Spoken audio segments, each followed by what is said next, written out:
Luke 11:37 through 54. Frauds.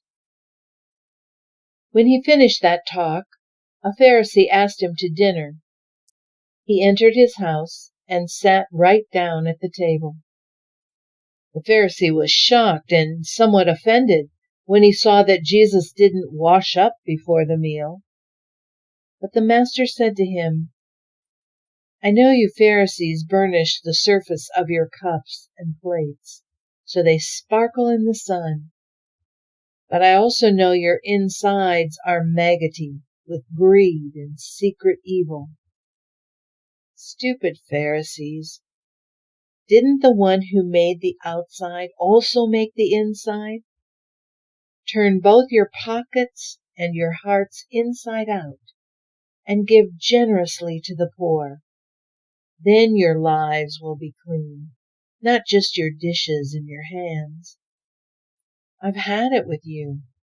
You're hopeless, you Pharisees. Frauds. You keep meticulous account books, tithing on every nickel and dime you get, but manage to find loopholes for getting around basic matters of justice and God's love. Careful bookkeeping is commendable, but the basics are required. You're hopeless, you Pharisees, frauds. You love sitting at the head table at church dinners, love preening yourselves in the radiance of public flattery. Frauds. You're just like unmarked graves. People walk over that nice grassy surface, never suspecting the rot and corruption that is 6 feet under. One of the religion scholars spoke up. "Teacher, do you realize that in saying these things you're insulting us?" He said, "Yes, and I can be even more explicit.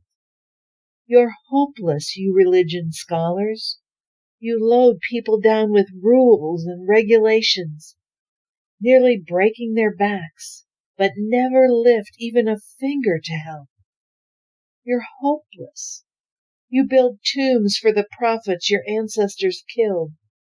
The tombs you build are monuments to your murdering ancestors more than to the murdered prophets.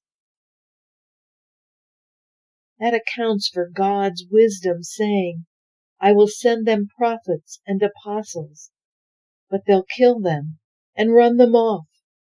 What it means is that every drop of righteous blood ever spilled, from the time earth began until now, from the blood of Abel to the blood of Zechariah, who was struck down between altar and sanctuary, is on your heads. Yes, it's on the bill of this generation, and this generation will pay. You're hopeless, you religion scholars. You took the key of knowledge, but instead of unlocking doors, you locked them. You won't go in yourself and won't let anyone else in either." As soon as Jesus left the table, the religion scholars and Pharisees went into a rage.